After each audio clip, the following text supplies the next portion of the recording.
안녕하십니까. 전통활쏘기 연구회의 사무처장 서보경입니다. 이번 5월 월간 공방은 한국의 놀이, 스튜어트 컬린이 1895년에 쓴 한국의 놀이의 소개, 편사를 소개하는 내용을 가지고 김기훈 육군사관학교 명예교수이시자 전통활쏘연구회의 학술이사이신 김기훈 교수님께서 발표를 진행해 주시겠습니다. 안녕하십니까. 오래간만에 뵙습니다. 오늘은 제가 이 코리안 게임스라고 하는 1895년에 발간된 이 책자 안에 들어있는 현사학이라고 하는 그 짤막한 글이 있는데 이 글에 대해서 한번 같이 읽으면서 그 의미를 한번 살펴보자고 해가지고 어, 지금 현재 발표를 하고 있습니다. 제가 여기 초탐이라고 쓴 것은 이것에 대해서 조금 더 많은 연구가 필요한데 우선적으로 한번 살펴봤다 이런 뜻입니다. 제가 이 책에 대해서 이게 그 인연을 맺고 오늘 이 자리에서 여러분한테 발표하기에 이르는 것은 이런 인연이 아마 있지 않을까 싶습니다. 이 코리안 게임스라고 하는 요 책자는 2003년에 윤강봉 교수가 이제 한국의 놀이라는 제목으로 이제 번역본을 출간을 했어요. 그 전부터 조금 알려졌습니다. 이 내용은. 그런데 이 번역본이 등장하고 나서부터는 많은 학자들이 관심을 갖게 되고 또 뭐 학자 아닌 사람들도 굉장히 관심을 많이 갖게 됐습니다. 그리고 이번 한국의 놀이에 이걸 갖다가 이번 발표를 위해서 그 책자를 제가 한번 사봤더니 이게 2003년에 한번 나오고 2019년에 또 이게 초판이 재판을 이게 하게 됐더라고요. 그만큼 그 열기에 관심이 지속되고 있다는 것을 말하는 것 같습니다. 그래서 민속학계에서는 이미 그런 식으로 해가지고 잘 알려져 있고 어, 이게 또 한국의 놀이 속에는 태견이라든지, 그 다음에 그 씨름이라든지, 이 활쏘기, 뭐 이런 체육 활동에 관련된 것도 있기 때문에 2000년대 전후로 해서 원문이 복사본이 만들어져 가지고 학자들 간에 공유하고 있었습니다. 예, 제가 이렇게 보이는 요거는 이 복사본입니다. 이거 나영일 교수님한테 제가 얻은 건데요. 그 옛날에 아마 이걸 가지고 그 이 복사본을 만들어서 이 참고도 했던 것 같습니다. 아, 그런데 체육학계에서 이렇게 그 활쏘기와 직접적으로 연관돼 가지고 이 코리안 게임즈를 언급한 건 없는데 2016년에 여러분도 잘 알다시피 우리 조선의 궁수를 번역한 김미수 교수가 사품과 활량이 사라질 위기에 있다라는 그 내용의 논문을 한번 발표를 했는데 그 안에 보니까 간단하게 그 소개를 하고 있더라고요.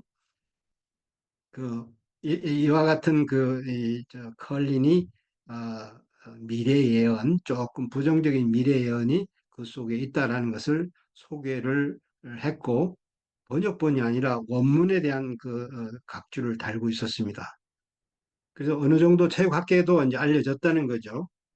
그런데 국궁계에서는 그 존재를 알고는 있었는데 이것에 대해서 본격적으로 뭐 검토를 한다든가 뭐 그런 일은 제가 잘 못 들었어요. 뭐 제가 뭐 과문한 탓인지 모르지만은 그래도 최소한 이 소개가 좀 미진하다라는 그런 생각은 하고 있습니다. 이와 같은 그 책자 자체의 어떤 이런 학계의 어떤 경향과 아울러서 오늘 제가 이 책을 가지고 하게 된 것은 이런 인연이 있었습니다. 2017년에 장안편사를 소개하려고 내문고에서 발표하는 것을 준비하는 과정에서 제가 1차 한번 이걸 알고 검토를 하고 뭐 좀 더 연구해 보야겠다 했는데 그 지속되지 못하고 그냥 방치되고 있었습니다. 근데 지난번 5월 공방에 인천 편사를 제가 부탁을 했더니 사정이 생겨서 이거 그것에 대해서 이야기하기가 좀 힘들다 이렇게 돼서 급히 제가 그 대타를 하게 됐는데 뭘 할까 하다가 편사와 연관돼서 그러면 그때 내가 그 좀 알고 있었던 그 컬린의 편사를 한번 이번 다시 한번 보자. 이렇게 해가지고, 이 발표를 한번 하겠다고 이렇게 했습니다. 근데 뭐 한 1, 2주 안에 준비를 해봐야 얼마나 준비하겠습니까? 그 전부터 제가 관심을 가졌던 분야를 한번 그 관점을 한번 여러분들과 한번 토론을 하고, 그리고 또 방법은 뭐 이걸 분석해가지고 뭐 이야기하기보다는 그 원문이, 이 번역된 원문이 굉장히 짧으니까 그걸 여러분들하고 같이 읽어가면서 이 내용을 갖다가 한번 우리도 이해를 하고 그다음에 제가 약간씩 거기다가 이렇게 좀 검토 내용을 덧붙였습니다. 그래서 그것을 설명하는 것으로 발표를 오늘 진행하도록 하겠습니다.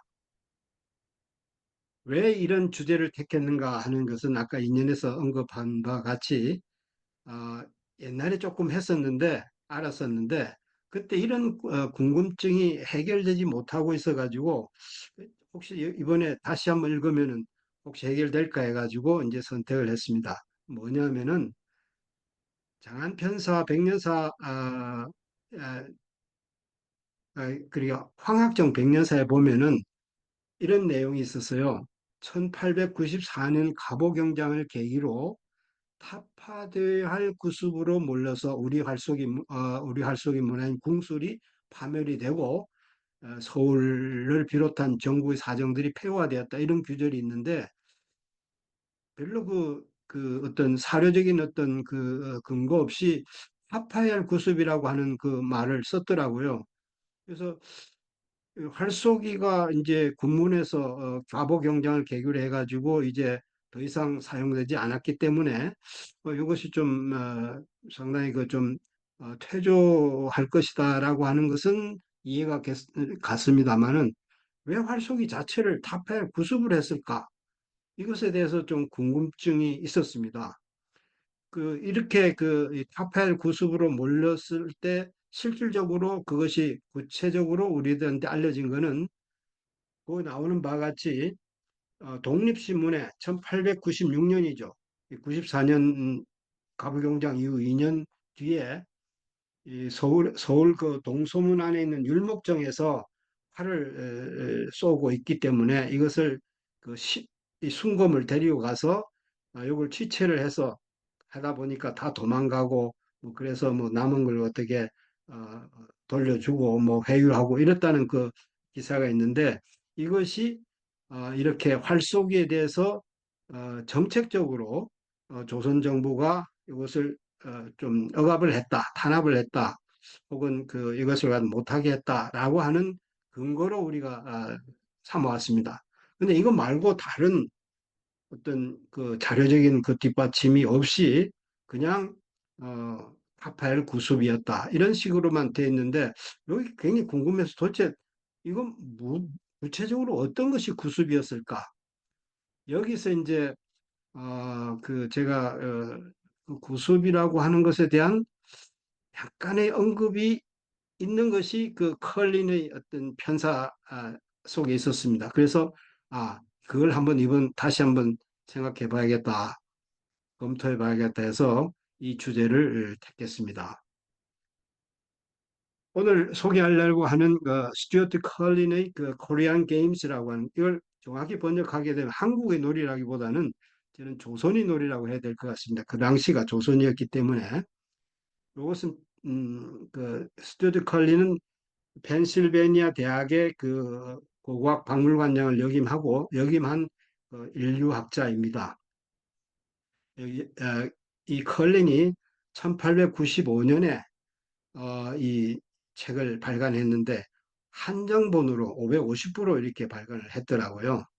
그 안에는 97종의 놀이, 173점의 사파가 있는데 특징적인 거는 한국의 놀이가 중심이 돼 가지고 비슷한 일본과 중국의 놀이도 같이 소개했습니다. 근데 한중일 것 중에서 한국 걸 핵심으로 중심으로 삼았다는 것이 아주 뭐 좀 독특하고 하다고 볼 수가 있습니다. 그런데 컬리는 자기 서문에서 이야기할 자기는 한 번도 한국에 가본 적이 없다고 이야기했어요. 그리고 그 뒤에도 와본 적이 없습니다. 그러면 이때 이런 그 놀이에 대한 내용은 이 정보를 어떻게 수립했냐면 그 당시 1895년은 우리나라 사람들이 미국에 별로 없었어요. 근데 이 필라델피아 그쪽에 워싱턴 그 근처에 있는 주미공사관에서는 공사관에 번역관 겸 서리공사를 하고 있던 박용구가 있는데 박용규란 분이 구두 진술을 토대로 해가지고 이 조선의 놀이를 이제 그 정보를 갖다가 그것을 정리를 했다 이렇게 밝히고 있습니다. 이것이 이제 굉장히 중요한 것으로 생각이 돼가지고 제가 상당히 관심을 기울인 거는 그리고 시간을 많이 들인 건 박영규가 누군가를 알아보려고 했었습니다.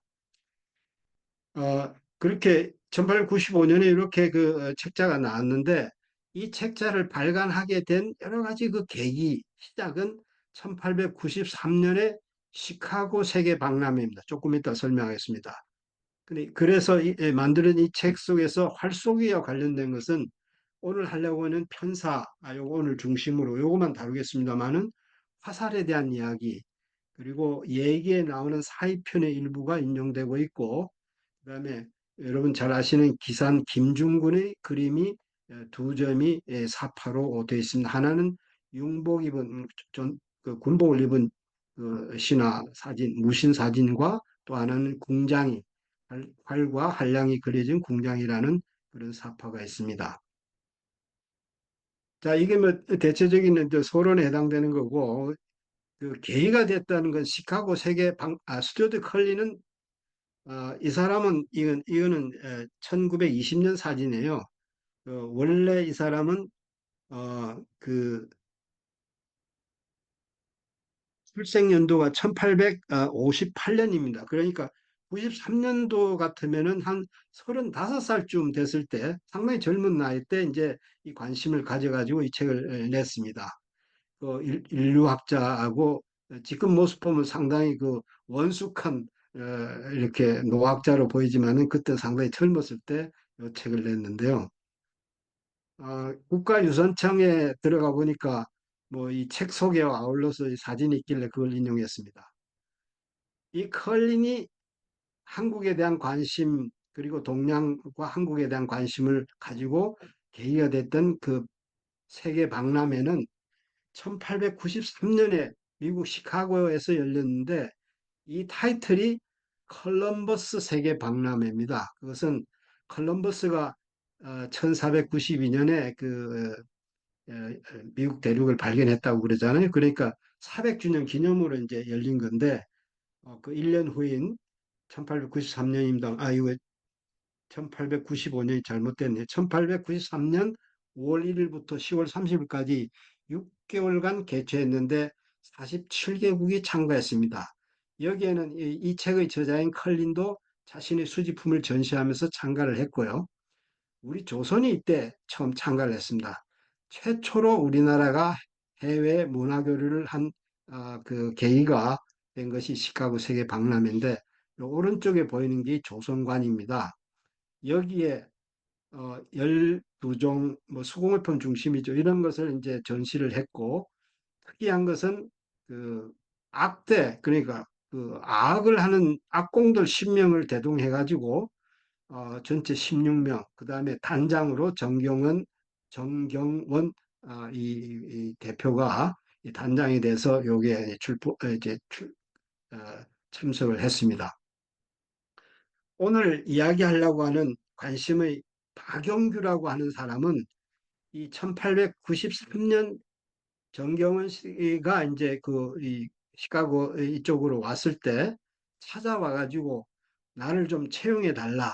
내가 영어를 잘한다. 그래서 여기서 내가 할 역할이 있을 것이다. 라고 해서 인터뷰를 해 가지고 정경원 이래 대표가 좀 출신이 불분명하지만 그러나 굉장히 영어도 잘하고 그다음에 그 뭐 이렇게 싹싹하고 이래서 현지 채용한 친구입니다. 뭐 통역 겸한 안내원 역할을 했습니다. 굉장히 이걸 잘해가지고 다른 사람한테 칭찬도 많이 받았어요. 여기서 이제 컬린, 박영규, 그 다음에 이 두 사람이 관련된 어떤 이 조선 대표단 그리고 세계 박람회 이것이 이 책자를 만드는데 하나의 어떤 그 계기를 마련하고 있었다고 합니다. 그 안에 있는 그 편사학위는 그 책 내용은 어, 뭐 이렇게 여러 가지가 이제 그 안에 있는데 그 중에 그 97개의 그 놀이 중에 이제 혈과 관련된 것은 이 편사학이라고 하는 항목이 하나 있습니다. 이 편사학이라는 항목은 지금부터 이제 여러분하고 같이 읽어가면서 할 건데 굉장히 짧습니다. 근데 크게 이제 세 달라고 이렇게 볼 수가 있는데 하나는 편사놀이에 대해서 개관을 하고 있어요. 어떻게 선수를 편성을 하고 진행 절차가 어떻고 거기에 대한 그 편장의 그 명칭 이런 것 등이 어떤 거 있다 이런 것을 쭉 개관하고 있고 그 다음에는 이 편사놀이의 주체가 되는 한량에 대한 이야기하고 그 한량들의 그 조직화, 그다음에 그 사람들의 어떤 신문적 특징 이런 것들에 대해서 이제 한 부분을 이야기하고 있고 그다음에 제가 제일 관심을 많이 가진 것은 이들에 대한 이 한량 그룹에 대한 사회적 평가와 앞으로의 전망 이것을 이제 이야기하는 부분이 매우 짧게 있는데 대단히 비판적입니다. 이렇게 크게 세 단락으로 되어 있는데 요걸 전체적으로 제가 한번 미리 이야기한다면은 이 편사 자체에 대해서는 절차와 특성을 매우 잘 소개하고 있습니다. 간명하고 핵심이 빠지지 않고요. 예를 들면 풍악을 겸비한 활속이라고 하는 어떤 그 대회의 어떤 특징이 잘 드러나고 있습니다. 그리고 이제 봉사와 그 한량이죠. 그리고 조직에 대한 소개를 했는데 이 부분이 우리로 하여금 국궁 연구를 하는 사람으로 하여금 편사 연구를 할 때는 좀 더 이런 부분도 우리가 연구를 해야 된다. 그 연구 시각의 확장을 그 요구하는 부분이라고 하겠습니다. 그 때때로 이제 이 명칭이라든가 그다음에 도성 안에 있는 그 편사하는 그 구역 구분 이런 것이 조금 새로운 것이 있고 그리고 이제 사실관계에 조금이고 오류가 있긴 합니다. 근데 편사 자체에 대해서는 굉장히 설명을 잘하고 있다라는 것은 뭐 두말할 여지가 없고 이런 비판적인 평가 이것이 아주 특징적이다. 이러한 내용들이 어떻게 지금 나타나고 있는가를 지금부터 원문을 뭐 여기 뭐 다시 들을 필요는 없고 번역문을 가지고 한번 시작을 해보도록 하겠습니다. 어, 제가 한번 읽도록 할게요. 그냥 읽으십시오 하는 것보다 이게 나을 것 같아서요. 어, 짧기 때문에 여러분들 크게 부담이 안 될 겁니다. 발쏘기는 오늘날 한국에서 편사학이라는 이름의 놀이로서 행해지고 있다. 이는 보통 한 도시의 다른 마을이나 또는 다른 구역들 간의 대결로 이루어진다. 놀이 참가자들은 매일 연습을 하며 그중 가장 능숙한 사람을 선발한다. 각 편에 12명의 선수들이 참가하며 보통 3편 또는 4편이 대결한다. 4편이 대결할 경우 각 편은 서로 다른 깃발을 가진다. 같은 편의 선수들은 같은 옷을 입고 비슷한 팔찌를 팔에 착용한다. 4편의 선수들 명단은 4장의 종이, 시지를 말하겠죠. 에 적혀 있으며 이 종이에 점수가 기록된다. 관역은 가운데 검은 사각형이 있는 네모난 판이다. 각 선수는 한 손에 5발씩 세 손을 내고 모두 15발의 화살을 쏜다. 관역의 중앙을 맞추면 2점, 중앙을 벗어나면 1점을 얻는다. 화살이 관역을 맞추면 그 편 선수들이 깃발을 흔든다. 때때로 항상 그렇다는 이야기가 아니고 그런 경우가 상당히 많다는 이야기 같습니다. 때때로 내 편에 기생 한 명씩이 배당돼서 관역을 마치면 그 편 기생이 마친 선수 이름을 부르면서 노래를 부른다. 이게 우리가 말하는 기생의 획창에 해당하는 것이겠습니다. 동시에 이제 풍악이 연주된다. 그렇게 해서 놀이가 끝나게 되면은 이 풍악과 음악, 이것은 이제 승자의 마을로 옮겨가고 다른 참가자들은 승자를 따라간다. 패배한 편이 연회 비용을 부담하고 승리한 편이 다음 시합에서 우선권을 가진다. 이것이 이제 대체적인 편사 진행 절차를 이야기한 거고요.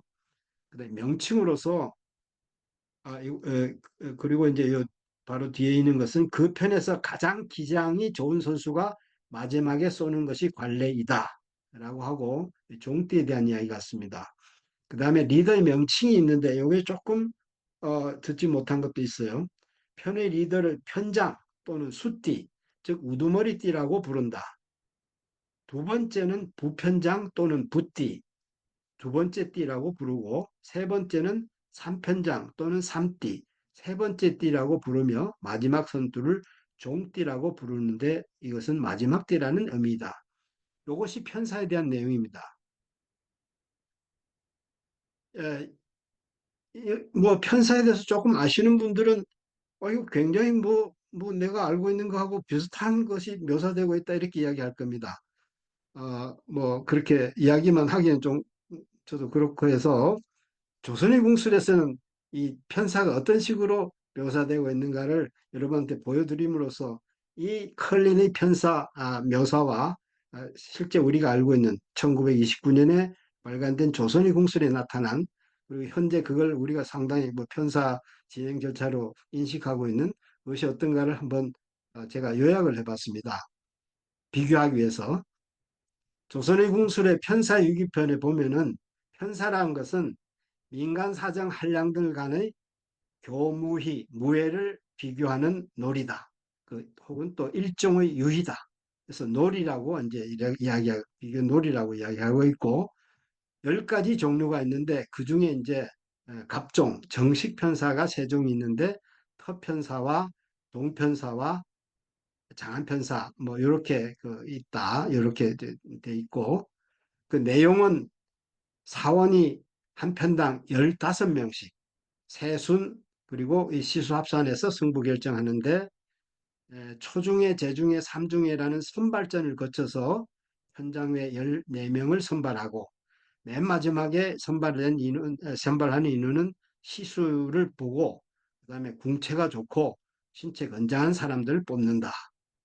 그리고 이것이 끝나고 나면 본선인데 그걸 우리가 대중회라고 한다.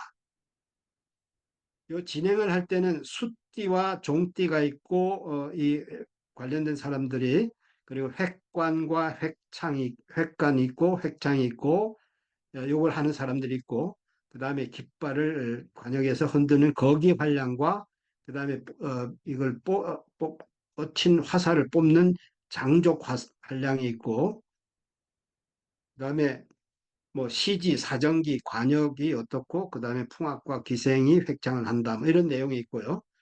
그 다음에 통합과 기상의 핵창이 있는 편사, 이거 없는 편사가 있다는 이야기겠죠.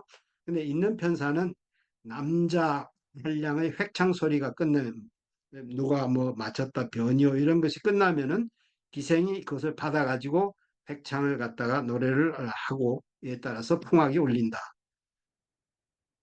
승리한 사정의 군막으로 이 끝나고 나면 풍악과 기생을 보낸다.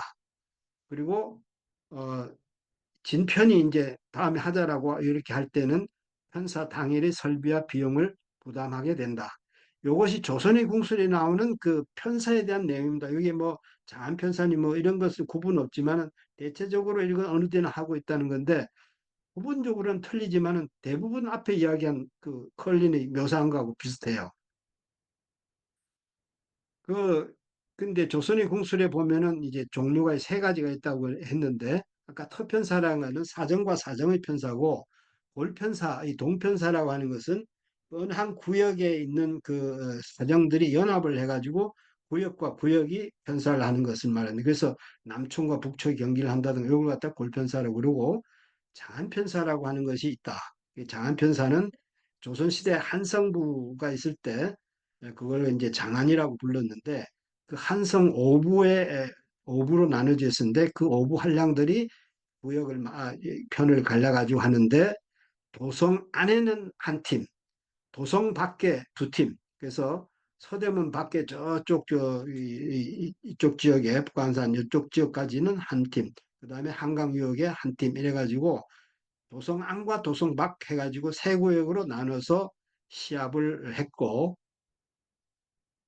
그 깃발 색깔이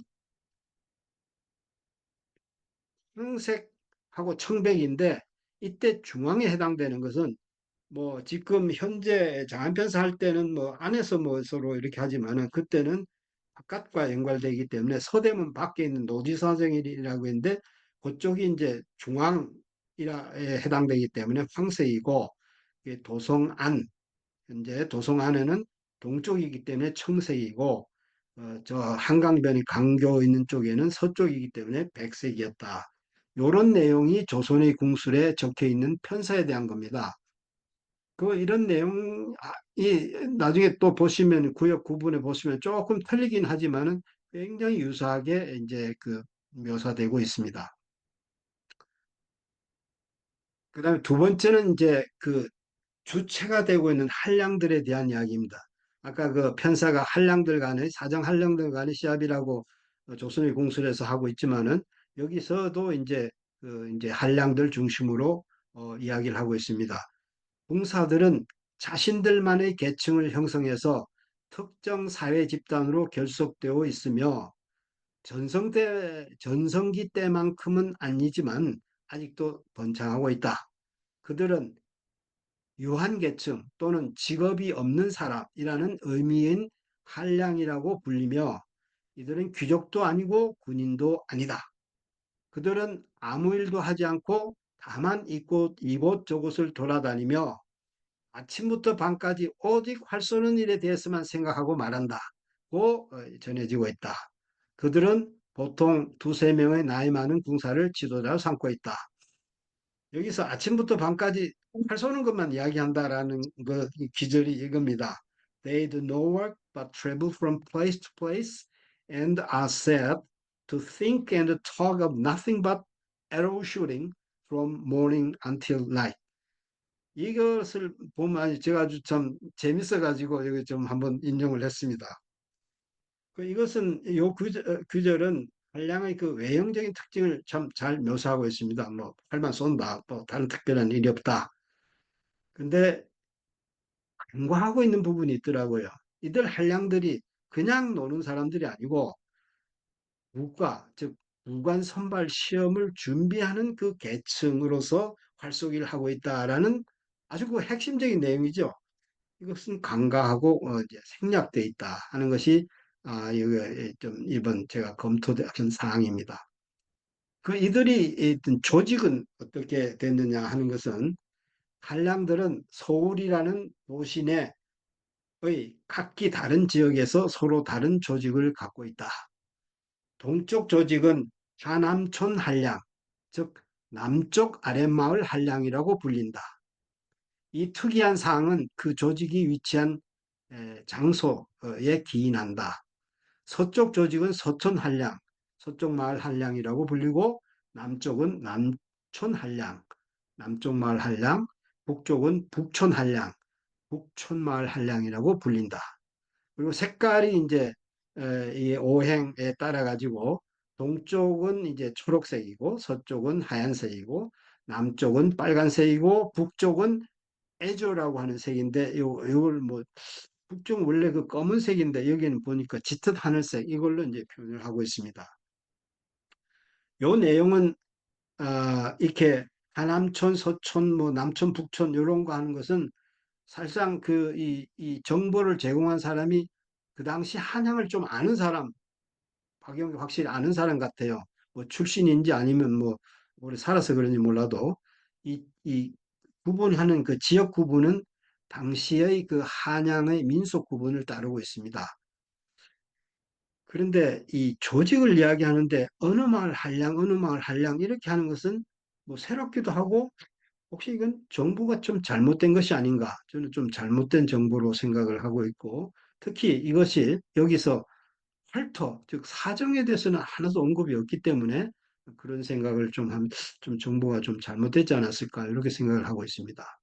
그리고 이걸 보면은 요거는 아까 장안편사는 도성과 도성 밖에 세 구역에 나눠서 하는 것이 장안편사라고 그랬는데, 요것은 도성 내의 편사, 도성 안의 편사가 되니까 이거는 혹시 그 동편사, 즉 골편사나 혹은 한량편사 이걸 갖다가 묘사한 것이 아닌가 하는 생각이 들었습니다. 근데 좀 불확실합니다. 서울에 계신 분들은 잘 아시겠지만은 모르신 분들은 이게 서울 도성 아닙니다. 이게 남산이고 저 위에가 이제 북악산이 있는데 이 중간에 종로에 쭉 이게 중간에 있는 것이 여기 청계천이 이 청계천이 이렇게 있고 종로가 여기 있습니다. 왼쪽에 서대문이 있고 동대문이 있고 이 마을을 이 청계천을 중심으로 해서 북쪽 여기 경복궁 창덕궁 요 사이를 갖다 북촌이라고 그러고 남산 이골 남산골 이 남촌이라고 그랬습니다. 그리고 청계천을 두고 청계천의 밑에 동대문이 근처 이걸 갖다가 하대 혹은 아랫대라고 이야기했는데 그것은 청계천의 하류라고 하는 뜻이고 상대라고 하는 것은 요거는 지금 인왕산 부근을 말하는 것이고 웃대, 웃마을, 이 아랫마을 뭐 이렇게 이제 구분을 했다고 합니다. 그러니까 아까 묘사한 북촌, 남촌, 뭐 동촌, 하남촌, 서촌 뭐 이런 묘사가 이 한양의 어떤 민속적인 구분에 따른 것이라고 하는 것을 뭐 대략 비슷하다 이렇게 판단을 할 수가 있겠습니다. 근데 아까 그 장안편사가 도성뿐만이 아니고 도성 밖에도 했다는데 그 당시 그 지도를 보면은 요거는 아, 김정호의 그 대동여 지도에 나오는 것으로서 경조 오부, 경조라고 하는 서울의 5부를 이야기하는 건데 요게 도성입니다. 도성이 있고 도성 밖을 갖다가 성저 심리라고 하는데 성 밖의 심리까지가 사실상 그 한성부가 통할하던 지역이었습니다. 그래서 성과 성박 성저 심리 요것이 이제 어, 장안편사할 때 이 사정들을 이렇게 모으는 어떤 구역이었는데 지금 보면은 요것은 중랑천이고요. 밑에는 한강이고 요건 사천 해가지고 지금 모래내 정도 되는 데까지가 그 당시에 성저 심리에 속해 있었다고 합니다. 이거는 그냥 참고로 도성 이제 지금 컬린이 이야기하는 그 지역은 이 도성 안에만 해당된다 하는 것을 나타내는 지도로서 잠깐 인용을 했습니다. 아까 한량에 대해서 이야기했고 지역에 대해서 조직의 지역에 대해서 이야기를 했는데 그 다음부터 이제 신분에 관련된 이야기가 좀 있습니다. 북쪽 조직은 보통 귀족 자제들로 구성되고 남쪽은 무인 가족의 자제들로 구성된다. 그리고 한량 중에서 가장 특색 있는 이들은 양반 첩의 아들인데 관한량이라고 불린다. 이들은 출생 때문에 문무직에 들어갈 수가 없어서 한량이 된 것이다. 시골 출신 한량은 서울에서 별부류라고 불린다. 이런 그 내용이 있습니다. 그 귀족 자제니 뭐 무인 자제니 하는 것은 요 이 북촌은 경복궁, 창덕궁하고 요 사이에 주로 몰려 있는데 당시 세력인 노론 계통의 귀족들이 많이 살았다고 그럽니다. 남쪽은 실세한 소련 계통이 많았고 요 동대문 근처는 여기는 훈련원이 있고 또 여기는 훈련 도감의 하도감이 있어가지고 군교들이 굉장히 많아서 군인들이 굉장히 많이 살았다고 그래요. 그리고 요 상대 지금 인왕산 요 이 부분에는 국내 별감이라든가 아니면은 그 시인 묵백들이 중인 계층들이 여기에 많이 살았어요. 여기는 중인들이 많이 살고 여기는 군인들이 많이 살고 여기는 귀족들이 많이 살고 여기는 실세한 귀족들이나 상인들이 많이 살았다고 이러는데 요 내용을 조금 언급하고 있는 것 같아요. 그래서 여기는 귀족 자제들로 한량들이 많고 여기는 군인 자제들로 한량들이 많다. 이런 내용은 있기 때문에 사실과도 거의 그 뭐 비슷하게 이렇게 잘 정보를 전달하고 있다고 하겠습니다.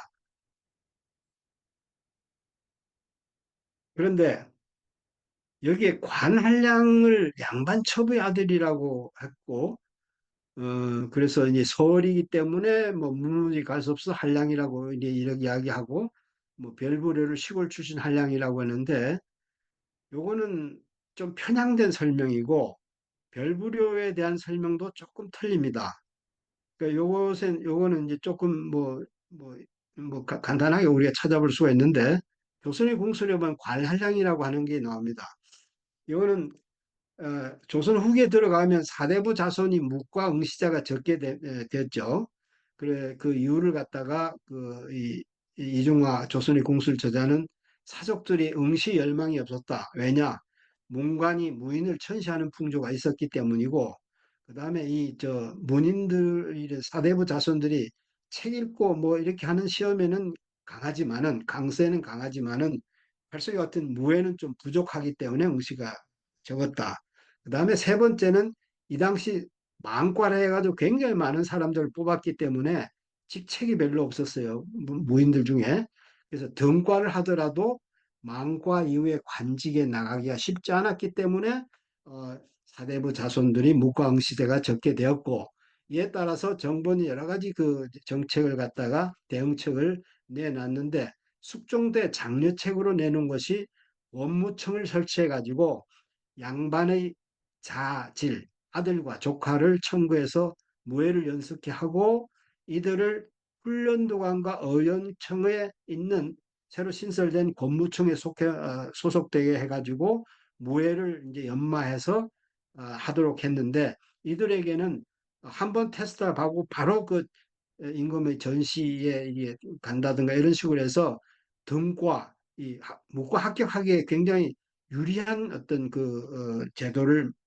제도로 이렇게 운영이 되었습니다.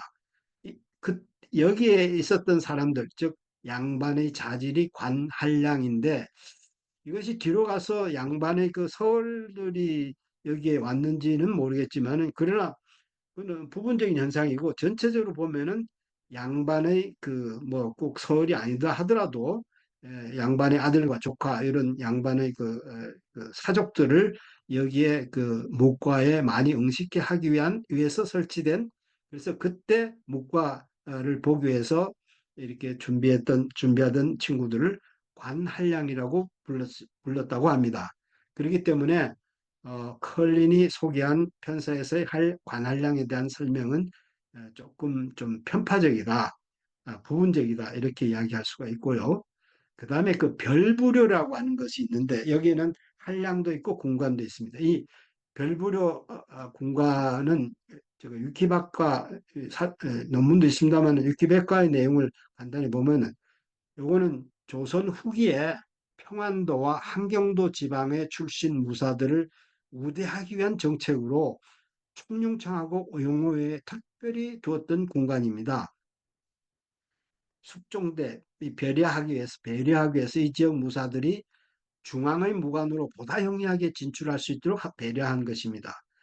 용호영과 총융청에다가 이 별부려 군관을 설치해서 50명 내지 한 100명 정도 별부려 군관을 설치했는데 이들을 별부료라고 한 거는 별자는 특별하게 부료 요금을 준다는 거죠. 그 급료를 준다는 거죠. 그래서 기존의 국가 경상비가 아닌 별도의 경비로 이들에게 급료를 지급했다. 그런 뜻에서 별부료라고 하고 그 지역을 따가지고 서북 서쪽 지방과 북쪽 지방 서북 별부료 군관이라고 이렇게 이들을 불렀다고 합니다. 이 친구들은 한번 시사를 통해 시험이 봄, 가을에 시사를 통해서 통과를 하게 된 문과 전시로 바로 나갈 수 있는 자격을 얻거나 아니면은 변장으로 수령으로 등용되기도 했습니다. 굉장히 그래서 유리한 조건을 부여한 거죠. 이 안에는 한량도 있고 그다음에 기존의 문과에 합격한 출신도 같이 있었습니다. 여기서 말하는 시골의 헐린의 어떤 정보에 시골에서 올라온 한량을 서울에서 별부료 한량이라고 한다라고 한 거는 이때 이 별부료 이 한량을 의미하는 것 같습니다. 단순히 시골이 아니고 평안도와 함경도 시골 출신인데 이쪽 지방 출신 무사들을 우대하기 위해서 특별히 이제 우대하기 위해서 제도를 마련한 그런 시스템 속의 한량인데 그게 너무 단순화돼서 소개되기 때문에 약간 사실적인 어떤 오류가 있다 이렇게 볼 수가 있겠습니다. 이런 한량들은 어떤 행태를 보였는가? 여기가 아주 그 재밌는 어떤 부분입니다. 한량들은 오랜 관습과 전통을 유지한다. 이들은 어려울 때 서로 돕는 형제로 뭉친 집단을 형성하고 항상 활과 화살을 가지고 돌아다니며 여론에 개의치 않고 자신들이 하고 싶은 것은 무엇이든지 한다. 지난 4년 동안 왕, 이건 뭐 고종을 말합니다. 은 이들을 억압하고 엄격히 처벌하였는데 몇 년 후에는 이들이 완전히 사라질 것이라고 말해지고 있다. 이런 내용이 있습니다. 아주 그 전망이 아주 비관적이죠. 근데 이때가 이제 1894년 7월 달에 갑오 개혁에 의해 가지고 관료 제도가 새로 바뀌면서 이제 과거는 없어질 것이라고 됐기 때문에 아마 이 정보가 주어진 거는 1894년 7월 이전에 준 것 같아요. 뭐 이제 사라지게 됐다가 아니고 몇 년 후에는 사라질 것이라 이렇게 대략적으로 이야기한 걸 보면은 근데 여하튼 요때의 그 분위기를 잘 이야기하는 것 같습니다. 여론에 개의치 않고 자신들이 하고 싶은 건 무엇이든지 한다. 마음대로 한다는 거죠. 하고 싶은 대로. 그래서 이 영어 원문은 go about always carrying their bow and arrows, indifferent to public opinion and doing whatever they please. 하고 싶은 대로 한다는 거예요. 그 정부 입장에서 보면 굉장히 이렇게 무법자 같이 이제 움직인다 이런 식이 되겠죠. 그래서 이 고종이 이들을 갖다 뭐 서프레스도 하고 한량들을 갖다가 좀 억압도 하고 페널티도 아주 심한 그 페널티도 주고 이렇게 했다라고 하는 규절. 그리고 그렇기 때문에 얼마 안 있어서 몇 년 후에 이들은 완전히 entirely disappear, 완전히 사라질 것이다라고 하는 그런 전망을 하고 있습니다. 요 규절이 제가 옛날에도 그렇고 상당히 좀 충격적이랄까 새로웠어요. 아니 도대체 뭘 했길래 구체적으로 그리고 고종은 뭐 어떻게 했길래 뭐 이런 이야기가 있을까? 이것이 당시 정부의 시각을 반영하는 것 같아. 그래서 근데 고종의혹과 처벌했다는데 이런 사례들을 통한 어떤 실증적인 연구가 필요한 부분이 아닌가 이런 생각을 제가 이제 하게 됐어요. 근데 여튼 요 부분이 이 컬린이 편사를 소개하면서 편사의 그 주체가 되는 한량 집단의 행태를 굉장히 비판적이고 비관적으로 전망을 했다는 것이 이 컬린의 그 편사학의 소개의 어떤 특징이다. 이렇게 이야기해 볼 수가 있겠죠. 그러면은 이런 컬린이 한국에 와보지도 않고 이런 글을 갖다 썼다는 것은 그 한국 사람, 또 박용규한테 들은 정보를 토대로 해가지고 박용구가 영어도 잘했기 때문에 영어로도 말하고 그리고 아마 컬린이 적당하게 좀 약간 좀 뭐 약간 뭐 수정을 했겠죠. 그래가지고 이렇게 우리들한테 보여준 그런 형태로 이런 그 소개문을 했는데 이 정보를 준 박용규는 그럼 도대체 누군가 이게 궁금했습니다. 정보 제공자는 그 당시에는 공사 서리를 하고 있었어요. 어, 그러니까 박정량이 이 공사가 이 처음 우리나라에서 미국과 우리나라의 관계는 요거는 조금 그 역사적인 사실인데 1882년에 조미 통상조약을 맺게 돼서 우리나라가 미국에 공사관을 설치합니다. 근데 바로 설치 못하고 청나라가 자기의 속방이라 굉장히 간섭을 많이 하기 때문에 그걸 뭐 상당히 뭐 피하고 하는 이런 과정 중에서 1882년에 조약이 맺어졌지만 87년에 처음 그 박정량이 그 공사로 가서 88년부터 한 1년 동안 11개월 동안 거기서 근무를 하다가 견디지 못하고 뭐 때문에 견디지 못하냐면 미국에 있는 중국 공사의 여러 가지 압박 때문에 견디지 못하고 조선 정부로 하여금 빨리 이 데리고 가라고 이런 식으로 막 그 압박을 넣기 때문에 이 박정량은 중간에 이렇게 한 11개월 하고 그 다음에 돌아옵니다. 그리고 나서는 거기에 공사관이 없고 서리들이 그러니까 대리 공사가 계속 있었는데 그 여러 사람이 이제 바뀌게 돼요. 그런데 이제 박용규는 1893년 세계 박물관 거기서 채용이 돼가지고 영어 실력이 굉장히 뛰어나기 때문에 이제 그것이 이제 인정받아가지고 거기에 번역관으로 이제 채용이 되다가 앞에 있는 서리들이 왔던 사람들이 다 이렇게 1년도 안 돼가 돌아가고 하다 보니까 이 1894년 8월, 1895년 8월 이 책자가 나왔을 당시에는 공사 서리를 하고 있었습니다.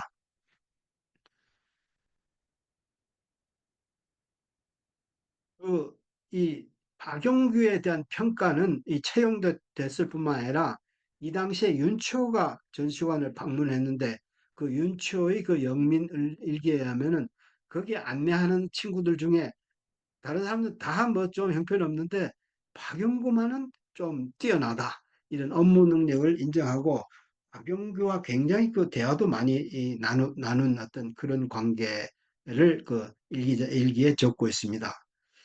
그의 그 뛰어난 그 영어 구사력은 그 정도 인지해서 나중에 이제 에, 그 정경원 그 대표가 에, 귀국해가지고 이 고종한테 이제 보고를 할 때 고종이 묻습니다.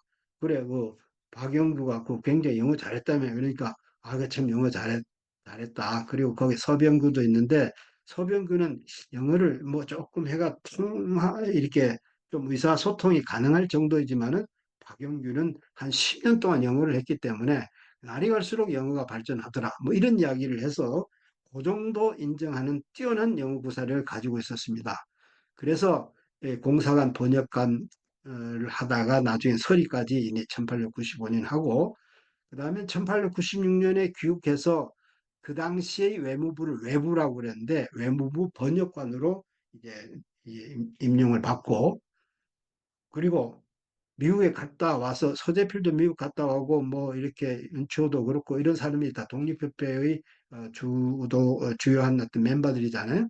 네, 그 이러한 독립협회에도 하나의 그 위원으로 참여도 했습니다. 근데 이 박용규는 그런 이런 독립협회 참여라든지 이런 데서 좀 뭐랄까 개화파의 어떤 그 아주 이름이 나는 개화파는 아니지만은 그런 개화파들과 어울려 다니는 그런 친구였기 때문에 이런 문무과 시험에 합격하지도 않았지만은 그 당시 그 정부의 어떤 특별한 어떤 그 배려에 의해서 그런지 1899년은 정삼품의 위치에서 개청해서 계급에서 그 지금의 그 목포 앞에는 신안군인데 그 신안군 옛날엔 지도군이었습니다. 이 지도군 군수를 한 2년 동안 하게 돼요. 그리고 1901년 1899년과 1900년에 한 2년 동안 군수를 하고 그 다음 해에 이제 해임이 된 것 같아요. 해임이 되고 그 뒤에는 어떻게 됐는가는 별로 이렇게 어떻게 자료를 제가 찾지를 못했습니다. 그러나 여하튼 그 앞부분을 우리가 이렇게 봤을 때 어, 박용규는 조선말 미국에 유학을 했고 그다음에 주미공사관을 근무했고 그리고 가보 계획을 주도한 개화파 그 박정량이라든지 윤추라든지 뭐 이런 사람들과 교류를 하던 친구였습니다. 그래서 말하자면은 그때는 한 20대 같아요. 그 1893년 정도 같으면은 이 친구의 이 친구가 파악했던 개화파적 시각으로서 편사를 갖다가 봤던 것 같고 그 개화파적 시각으로서 그 편사의 그 주체인 한량들의 행태를 비판한 것 같습니다.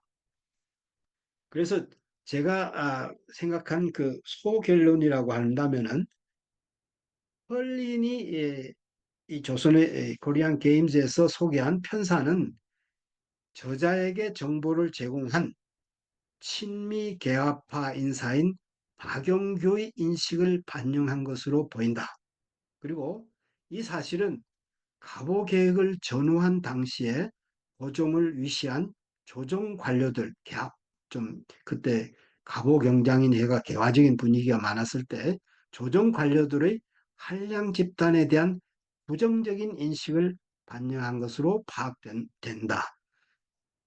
이것이 나중에 구습타파라고 하는 말과 연결되지 않나 하는 것이 이제 제가 생각한 겁니다. 어, 뭐 이상과 같이 뭐 한번 살펴봤는데요. 이걸 한번 에, 마지막으로 한번 마무리 한번 해보겠습니다. 컬린이 저서에 소개된 이 편사는 서구권에 본격적으로 소개된 최초의 한국 발속이라는 점에서 큰 의미를 가지고 있습니다. 그리고 자료라는 측면에서도 조선의 궁술보다도 1895년이 한 30년 앞서서 편사에 대해서 내용을 기록했다는 점에서 자료적 가치도 충분히 있습니다. 약간의 사실관계의 오류는 있지만은 핵심적인 내용을 매우 간명하게 잘 전달하고 있다. 이렇게 평가가 되고요. 그런데 이제 놀이의 주체가 된 한량 집단에 대한 평가와 전망이 매우 비판적이고 비관적이었다. 이것은 컬린 저자에게 정보를 제공한 친미 계급화 인사인 박영구의 인식을 반영하는 것이다.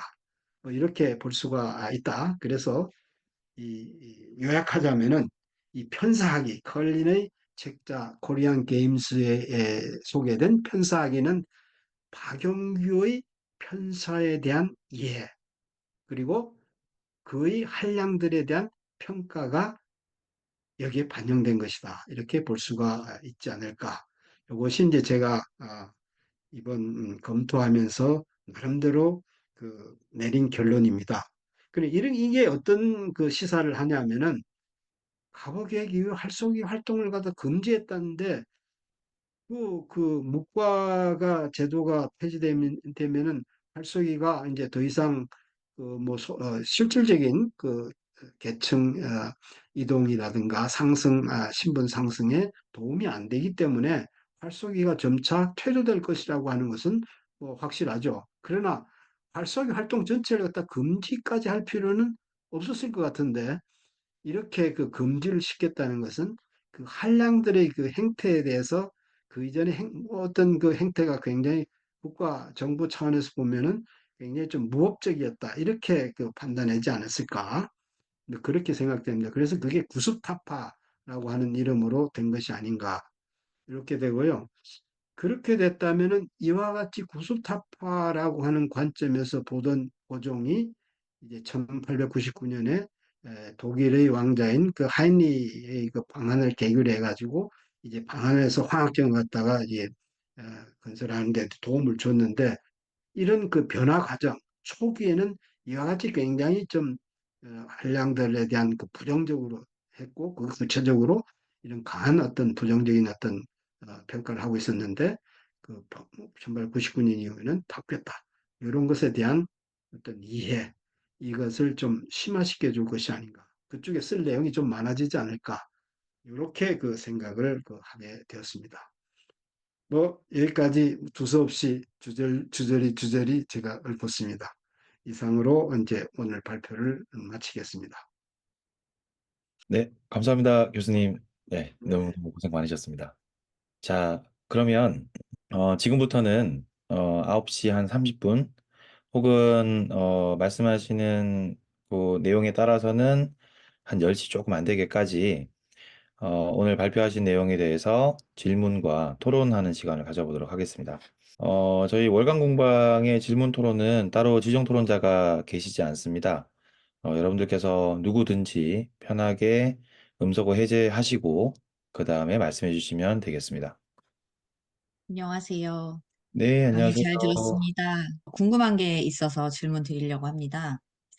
아까 앞에서 보면 한량들이, 컬린의 자료에서 보면, 한량들이 이제 하루 종일 돌아다니고, 네, 하루 종일 활쏘기만 생각하고, 이렇게 한다는 구절이 있었는데, 거기에, 그, 가르쳐 주는 사람들을 데리고 다녔다라는 문구도 있었거든요. 그분들은 뭔가 약간 과외 선생님 같은 역할을 하는 건지, 아니면 뭐, 그러니까 그 사람들을 가르치는 거니, 한량들을 가르치는 거니까 실력이 조금 더 좋거나 한 사람들일 것 같은데, 그런 부분에 대한 언급이 없으셔가지고 궁금합니다. 지금 이야기한 그 가르치는 사람들이 있었다라고 하는 것은 이 편사학이 그 구절에 있다는 이야기인가요? 네네, 아까 보여주셨던 자료에 있었어요. 어, 지도자라고 하는 것은 있는데, 네네네. 예, 뭐, 노인 몇 명이 예, 같이 예, 다녔던 거. 예, 그 예, 예. 노인 지도, 그 사람들은, 어, 지금 우리 그 가장 헬퍼의 구조서에 보면은, 통상 보면은 사두, 그 다음에 선생, 아, 뭐 이런 사람들이 있습니다. 근데 예, 그분들을 예, 지칭한 것 같아요. 예. 아, 근데, 예, 그래서 뭐 그 사람들이 따라다니고 안 따라다니고 문제가 아니고 네. 그런 조직이 있었다라는 것을 그 노인 지도자는 조직상에서 임원진을 이야기한 것 같아요. 그래서 아까 저기, 정으로 이렇게 한 게 아닌 게 좀 이상하다고 얘기를 하신 예, 건가요? 예, 예. 예. 그래서 음, 그래서 이게 뭐, 음, 그 박영규라고 하는 사람이 20대 같아요. 근데 출생 연도가 명확하진 않아요. 근데 뭐 10년 동안 영어를 갖다가 공부를 했다고 1893년에 10년 동안 영어를 공부했다면 1880년대부터 영어를 공부했다는 건데 그러면 한국에서 그렇게 영어를 잘 할 수가 없고 어디 개인적으로라도 어떤 식으로라도 외국에 나갔을 것 같으면은 뭐그 사정을 잘 모를 것 같아. 라는 생각도 있습니다. 근데 네, 확실하진 않아요. 근데 뭐 네. 이렇게 지역 구분에 대한 이야기라든가 편사 소개라든가 이런 걸 보면은 좀 잘 아는 분이 어느 정도는 알고 있는 것 같고, 그래서 뭐 알긴 아는데 이게 명확하게 몇 년도에 뭐 서울에서 자랐는지 아니면 경험을 어느 정도 했는지 그건 잘 모르겠습니다만은, 그 당시 서울에서의 어떤 그 활쏘기 관행이나 이런 것에 대해서 어느 정도는 인식하고 있으나 구체적으로까지 잘 알고 뭐 이러지는 좀 못했던 것이 아닌가 하는 생각도 있습니다. 근데 알고 싶어요. 그래서 박영계에 대해서 좀 더. 근데 자료가 없습니다. 예. 네, 안타깝네요. 감사합니다, 교수님. 예, 천만에요. 예. 네, 이경호 대표님 잠시만요. 제가 출연 추가하겠습니다. 예. 교수님 그 설명 잘 들었고요. 궁금한 거를 좀 많이 좀 해소가 됐는데, 그래도 좀 궁금한 게 있네요, 교수님, 지금 박용규 씨가 구술을 해갖고, 이제 그 컬린이 그 기록한 것으로 이제 그 규정을 하셨잖아요. 근데 박용규가 그렇게 그 아주 굉장히 구체적인 그 활동에 대한 거를 구체적으로 얘기를 했단 말이에요. 근데 그 정도면은 진짜 활을 쏘거나 이런 그 행사에 참여했을 가능성이 있어야 될 것 같은데 혹시 박영규가 아니고 박여 그 그때 그 시카고 세계 박람회에 참여한 조선 사람들의 얘기를 박영규가 전해준 건 아닌가 이런 가능성은 없을까요? 그 시카고 박람회에 한 열댓 명이 이제 파견됐었는데 그 중에 10명은 악공들이었어요. 국악을 하시는 분들이었어요. 뭐 그 사람들한테 조금 이야기를 들었는지 그건 모르겠습니다. 모르겠고. 그다음에 그게 파견됐던 사람들은 어, 그렇게 한국에서 뭐 활쏘기를 많이 해가지고 했던 사람들 같지는 않아요. 근데 지금 이야기한 그 질문은 정당해요. 왜냐하면 제가 모르니까. 그래서 그 근데 상당 부분은 이제 박용규라고 하는 사람이 영어로 구술을 한 거 그거 그걸 토대로 했다는 거는 요거는 그냥 짐작이 아니고 그 프로페서 이 컬린이 자기 서문에 그렇게 밝히고 있어요. 내가 이렇게 한 것은 전부 그 어, 여기에 그 박영규라고 하는 어, 그 당시 1895년 8월 이 책자가 나올 당시에 미국의 공사 대리를 하고 있던 참사관 박영규의 오럴 그 디스크립션 구술에 의한 것이다라고 밝히고 있습니다. 그래서 뭐 정도의 차이는 있겠지만은 상당히 많은 부분을 최소한 박영구의 입을 통해서 나온 것 같아요. 정보는 다른 데서 얻었는지 몰라도. 그리고 영어를 그렇게 잘했다는 건 그 당시 굉장히 당시의 그 한국적 분위기하고는 다른 분위기, 한국의 사회에 대한 여러 가지 에, 보는 관점이 좀 후지다. 그래서 문명 개화를 해야 된다라는 생각을 많이 가지지 않았을까, 박영규도. 그래서 제가 뭐 말하자면 개화파 관료들의 한 부분일 것이다. 아주 뛰어난 사람은 아니지만은 그렇게 생각을 한 겁니다. 그 제가 박영규 때문에 몇 년을 기다렸습니다. 그래서 최종적인 거는 엊그제 아니 지도군이 어딘가를 몰라가지고 찾아보니까 지도군이 신안군으로 됐더라고요. 그 신안군 하게 되면 어딥니까? 우리 저 이장송 교수가 있는 데인데 그래서 이장송 교수한테 전화를 해서 이 사람이 있다는데 생물연대를 좀 알았으면 좋겠다라고 했더니 이장송 교수가 버떡 그 자기 그 동생하고 뭐 이렇게 해가지고 나한테 인포메이션을 준 것이 신안문화원에서 이제 국역한 그 신안읍지가 있더라고요.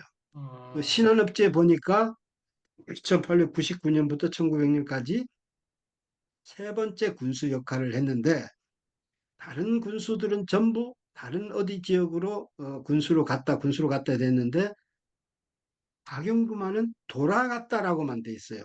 다른 직책으로 간 게 아니고 그러니까 뭐 이렇게 돌아갔다는 죽었다는 말이 아니고 그냥 해임된 것 같아요. 이 음, 양반이. 그리고 다른 자료들에 보니까 박영규가 어, 그 좀 이렇게 그 군민들이 쫓아내려고도 한 적도 있고 뭐 이게 그 관찰사한테 뭐 뭘 이렇게 처벌을 면하기 위해서 돈을 걷어서 주기 위해서 국민들한테 돈을 많이 걷었다 뭐 하는 것도 있고 그래서 법무부에 이게 되었다 뭐 하는 어떤 그런 자료들이 있더라고요.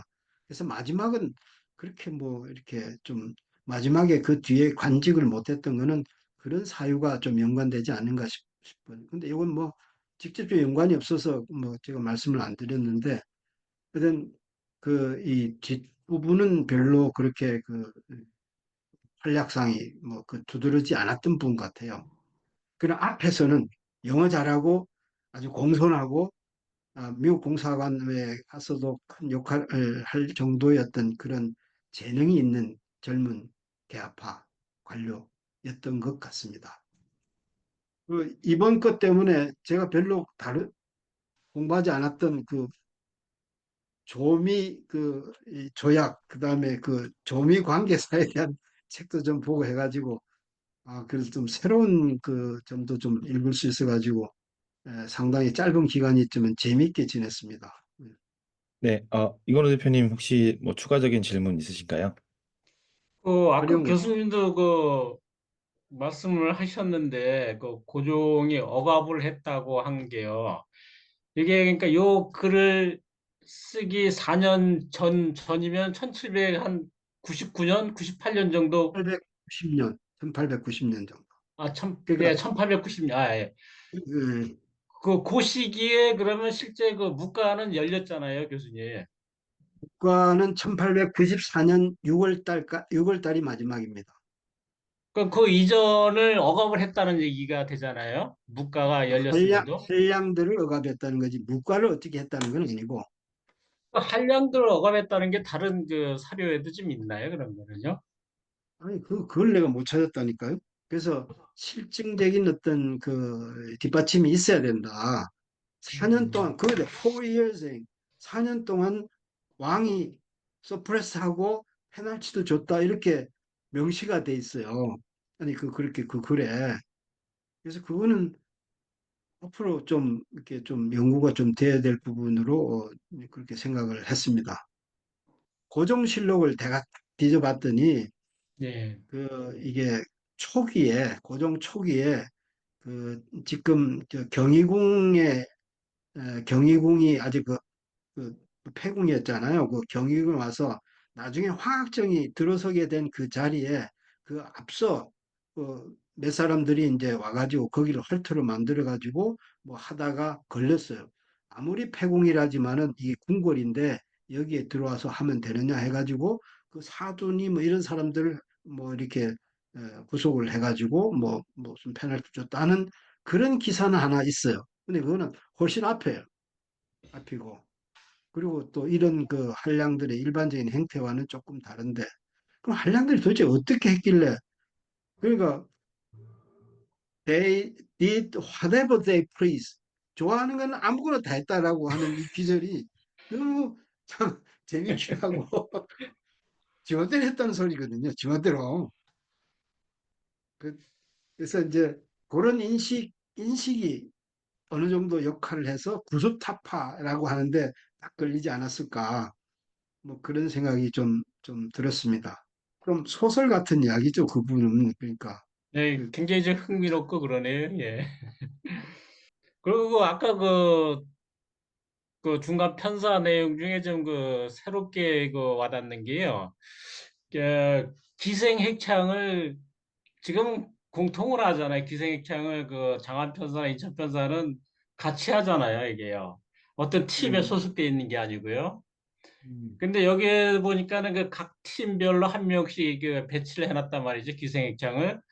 근데 이게 음. 보니까는 강무당 제가 예전에 발표했던 강무당 획기에 보면은 기생을 양편에 두 명씩 CG에 같이 써놨어요. 대단하죠. 지금 한꺼번에 하는데, 예. 그러니까 음, CG에 강무당 CG에도 보면 기생을 양편에다가 두 명씩 기록을 하는 거로 봐서는 이 오늘 발표하신 내용하고 거의 각 편에다가 소속시켜놓은 게 지금 상황이 좀 일치하는 것 같아서 그런 게 다시 와닿네요. 그- 그런 거는, 지금 조선의 궁술에 나온 내용하고 일치되는 게 너무나 비슷한 것이 많아가지고, 야, 이게 어떻게 이 정보가 이렇게 잘 알았을까 하는 것도 신기하기도 해요. 아까처럼 박영규가 뭘 했나 하는 생각도, 그래서 정당한 질문이라고 저는 생각합니다. 그게 의문이. 의문이에요, 이거 사실. 네, 감사합니다. 아이, 고맙습니다. 자, 그러면 이어서 혹시 양희선 이사님도 지금은 말씀이 좀 어려우시겠죠? 지금 모임 중이라고 하시니까요. 듣는 건 가능한데 얘기 잘 들리는지 모르겠습니다.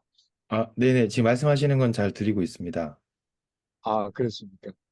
그 오늘 그 발표하신 그 중에 그 지금 현재 장안 편사 하는 분들이 그런 편사의 내용들을 좀 반영을 하면은 조금 더 그 장안 편사의 내용들이 좀 더 풍부해지지 않을까 그런 생각이 드는데 혹시 오늘 이 자리에 그 장안 편사 가시는 분들이 누구 들어왔는지 모르겠네요. 네. 별- 없죠. 네, 아, 별도로 안 계신 것 같습니다. 그렇습니까? 그러면 하여튼 뭐 다음 기회에도 제가 기회가 있으면은 그 장안 편사하는 분들한테 오늘 이런 얘기를 꼭 한번 어, 보고 하여튼 그 앞으로도 이런 장안 편사하는 일에 좀 반영을 했으면 좋겠다는 그런 생각이 들어서 예, 뭐 열차 아니지만은 그런 생각을 간단하게 좀 말씀을 드렸습니다.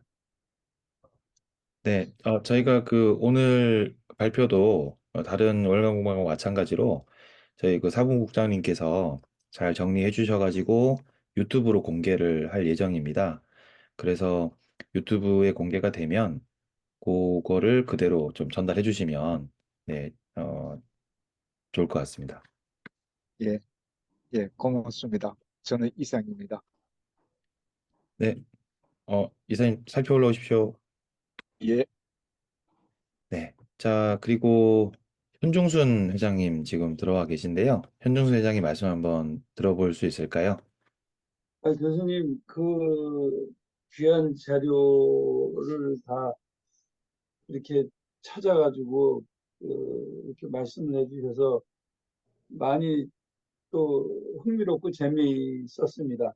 근데 이제 아까 조금 뭐 하나 궁금하면서 재미있었던 게, 흥미로웠던 게 뭐냐면, 그 한량들을 굉장히 예, 나라에서 굉장히 이제 뭐 이렇게 하나의 이제 미운 놈처럼 취급했다는 게 그 구호 한 말에 그게 어느 정도 그러니까 군사 제도가 그 임진왜란 이후로 다 조총으로 바뀌었잖아요. 예, 조총이 제가 어디서 본 책에서는 조총이 어마어마하게 그 일본에서도 들어오고 이제 굉장히 많이 적어 있어서 하다못해 사냥꾼들도 구 한 마리 되면 조총으로 다 바꿨다고 그러거든요. 장터에서도 조총을 팔았대요. 그러니까 조총을 쓰면서 활을 쏘는 사람의 용도가 필요 없으니까 그 한량이라는 게 이제 뭐 아까 서민의 자제, 그다음에 군인의 아들들 뭐 한편으로는 자기들이 하고 싶은 대로 다 하고 예?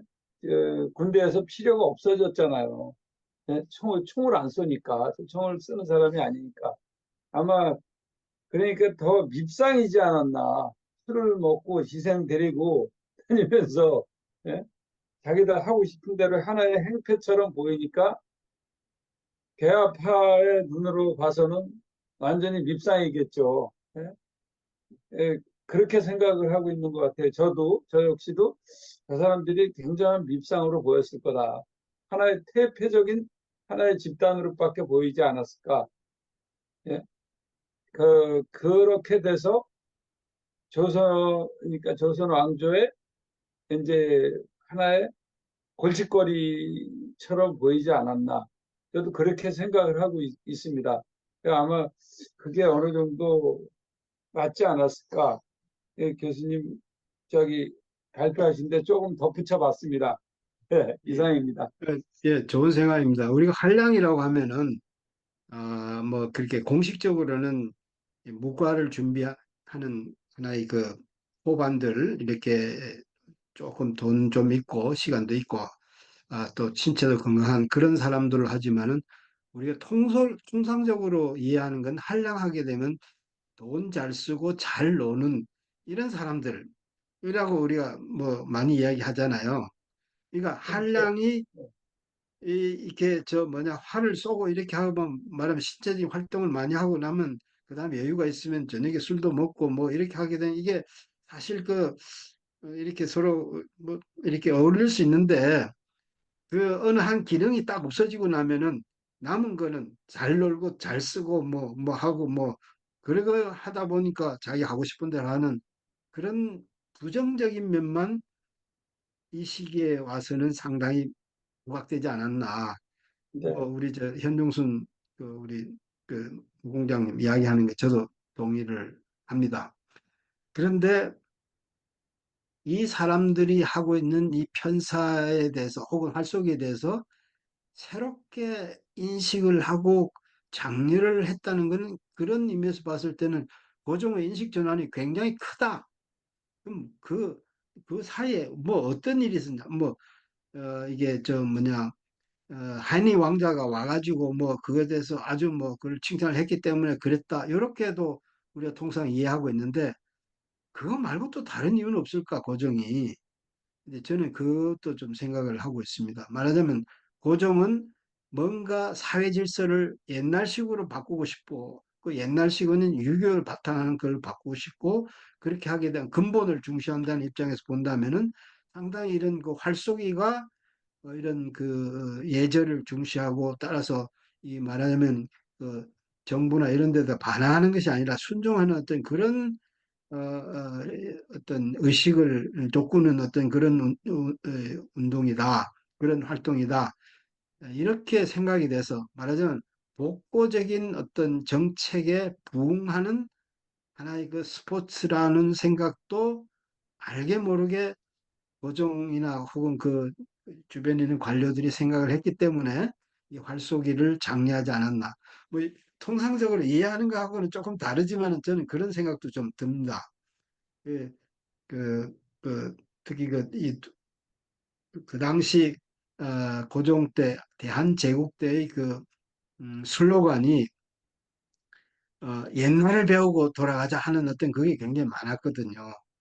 그러니까 이제 그 활쏘기가 부흥하는 것이 활쏘기 부흥이 고종이 그 독일 왕자의 그 방한례를 계기로 해가지고 정신이 확 이렇게 의식이 확 바뀌어져 가지고 했다라고만 이야기하기는 너무 조금 좀 너무 단순하지 않나 저는 그렇게 생각이 들고 뭔가 좀 다른 것도 우리가 좀 연구가 돼야 되지 않는가 하는 것이 제 평소 생각입니다.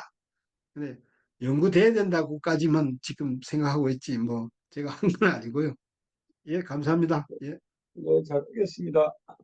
네, 감사합니다. 네, 자, 그리고 김아름 국장님 혹시 말씀 가능하시면 네, 말씀 부탁드리겠습니다. 교수님 발표 말씀 진짜 너무 잘 들었습니다. 그 편사에 대해서 잘 모르는 사람도 충분히 흥미를 가질 수 있는 그런 내용의 발표를 해주셨던 것 같아요. 그래서 제가 꼭 여쭤보고 싶은 거는 이 편사에 대한 다른 시각이나 좀 더 다양한 고증을 만나볼 수 있을 만한 그런 사료들이 또 다른 것들이 어떤 것이 있을지 좀 여쭤보고 싶었거든요. 굉장히 아픈 점을 지적해 주시네요. 편사에 대해서 우리가 알고 있는 자료는 그동안 우선 이 자료는 잘 몰랐어요. 그동안이라고 하는 건 2000년대까지 우리 잘 몰랐던 자료들이고 주로 이제 1929년 조선의 공술에 나오는 편사유기라고 하는 그 부분, 그 굉장히 그 좀 길게 썼거든요. 그래서 그것이 토대가 돼가지고 어, 그걸 바탕으로 해서 이 그 2000년대에 들어와 가지고 그 장안편사는 그걸 바탕으로 해가지고 새롭게 복원이 된 어떤 그런 것이고 그다음에 에, 지속적으로 자체적으로 그 이런 그 자료 근거 없이 그냥 쭉 지속된 거는 경기 인천 지역에 있는 요즘 뭐 인천 편사라고 흔히 이야기하는데 이제 그런 그 편사는 어, 어떤 그 자료를 보고 복원한 게 아니라 하여튼 지속적으로 이어져 오고 지금까지 이어져 오고 있습니다. 요 두 가지가 우리가 그동안 알았던 거고 자료로서는 조선의 공술 외에는 저희들이 그 뭐 특별히 아는 게 없었어요. 그러다가 이번이 아니라 그 얼마 전에 알게 된 이 편사 내용인데 근데 이 편사 내용을 가지고는 뭐 새로운 것은 없죠. 새로운 건 없고 약간 약간 그 조금 새롭게 알고 있는 것은 있지만은, 그러나 대체적으로 조선의 공술이 전부 대부분을 다 커버를 하고 있었기 때문에 자료의 내용적으로 새로운 것은 그다지 없었다고 보고, 다만 일찍 기록화됐다. 그 기록이라고 하는 측면에서는 이게 한 조선의 공술보다 한 30년 전 있었다. 그걸 우리가 그동안 몰랐었다. 뭐 이런 거는 있고요. 이거 외에 또 다른 자료들은 제가 뭐 저나 이제 이런 것에 관심을 가진 사람들이 별로 발견하지 못한 것 같아요. 어, 그러니까 조선시대의 그 편사에 대해서는 그렇고요. 근데 일제시대, 조선 말부터 시작해서 일제시대의 편사에 대해서는 구체적으로 이런 내용은 아니지만 편사를 누가 했다, 어떤 사람들이 했다, 이런 거는 신문 기사 같은데, 잡지 기사 같은데 많습니다. 여기 계시는 우리 저 이원호 대표님의 그 근대 신문에 나타난 그 서울 지방의 활쏘기에 대해서 그 자료집을 냈는데 그 안에 보면 풍부하게 많이 들어있어요. 여러 가지 재밌는 기사들이 많습니다. 마치 소설을 읽듯이 그 내용들을 읽을 수 있는데 그거는 조금 뒤에 이야기예요. 그러니까 장안편사는 조선 말기에 대한제국 이전에 한성 오부로 있을 때의 장안편사거든요. 그 뒤에는 장안이 그렇게 형성이 안 됐기 때문에 장안편사는 사실 없어지고 뭐 화학정이라든가 뭐 백호정이라든가 아니면 그 뭐 몇 가지 이제 새롭게 그 정들 이런 데서 편사를 했다. 서울에 있는 화학정과 개경에 있는 무슨 호정이 내려와가지고 서로 편사를 했다. 그 편사 기록이 어떻다 하는 것들도 쭉 나옵니다. 그건 전부 다 기생이 등장해가지고 뭐 지화자하고 부르고 하는 그 내용들이 있어요. 근데 그거는 뭐 분석적인 기사가 아니고 그 상황을 묘사한 그런 기사들 이런 것들이 아, 제법 있습니다.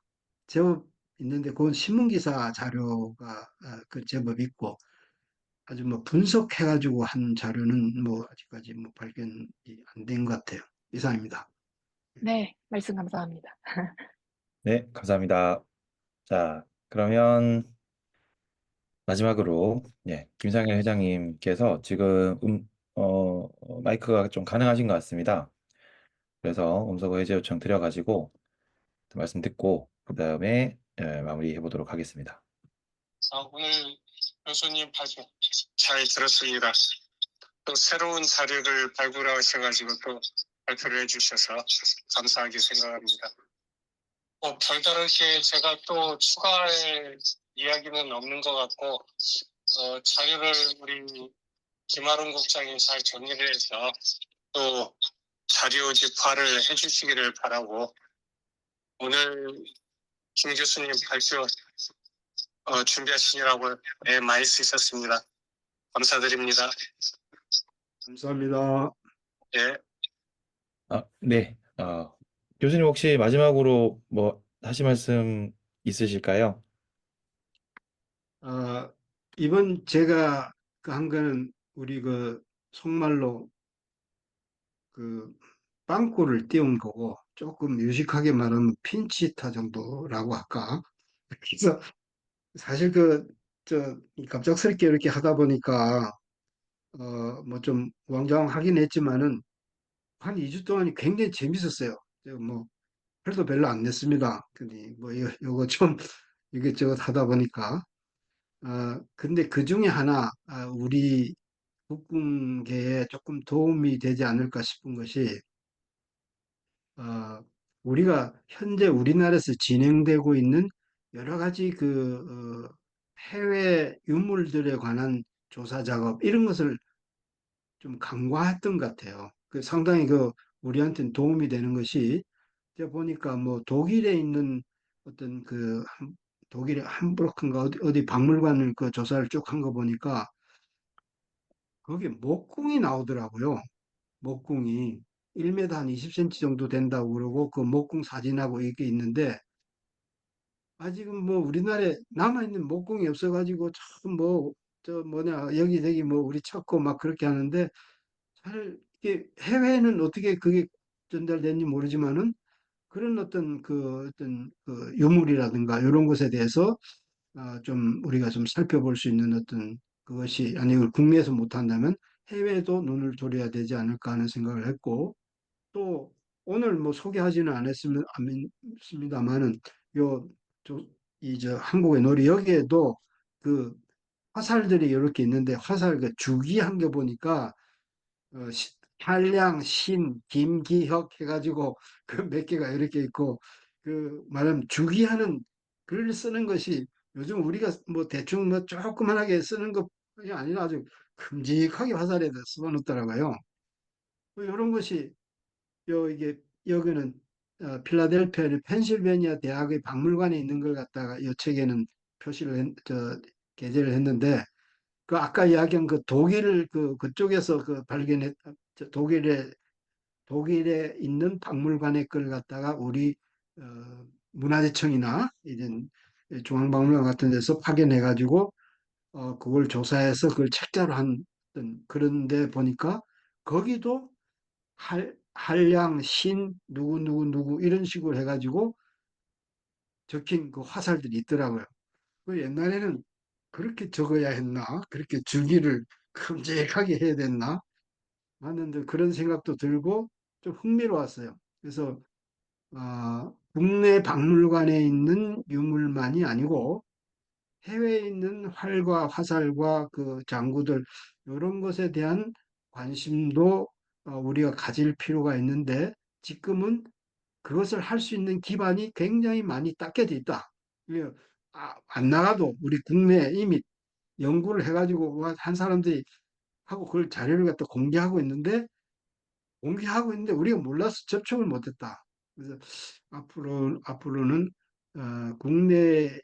국내에 발표된 해외 유물 목록이라든가 그 사진 같은 도록이라 이런 것도 참고를 하면서 우리나라의 그 과거의 그 유물에 관한 연구를 해 나가야 하지 않을까 하는 생각이 들었습니다. 그건 이번 그 과정 중에서 제가 이제 그 발견한 건데 아마 우리 이건호 대표는 이게 이미 알고 있었을 거예요. 근데 나는 이번에 처음 알았어요. 그래서 그게 굉장히 많더라고요. 그 연구를 굉장히 오랫동안 해온 거예요. 그래서 해외에 흩어져 있는 한국의 활과 화살에 관한 유물이나 아니면은 어떤 기록들에 대한 관심을 좀 가질 필요가 있다 하는 것이 이번 뭐 짧은 1, 2주간의 어떤 제가 뭐 좀 하면서 어떤 하나 생각했던 바입니다. 그 현종순 우리 그 모공장님한테는 그 목공 그 사진 그거 내가 보내드릴게요. 한번 보십시오. 네, 이상입니다. 네, 네, 감사합니다. 감사합니다. 자, 그러면 2024년 5월 전통활속 연구의 월간 공방을 이렇게 마치도록 하겠습니다. 아까 교수님께서 잠깐 언급하셨던 근대신문에 보도된 서울 지역의 활속이 이건호 대표님께서 이제 근대신문에 등장한 서울 지역의 활쏘기들을 갖다가 정리하신 그런 내용입니다. 그거하고 그 다음에 한국의 놀이 구글북 링크 두 가지를 제가 채팅창에다 올려드렸습니다. 그래서 참고하실 분들은 참고해 주시면 감사하겠습니다. 자, 그러면 이로써 월간 공방 마치도록 하겠습니다. 다들 늦은 시간까지 수고 많으셨습니다. 감사합니다. 네, 수고 감사합니다. 안녕히 많으셨습니다. 가십시오.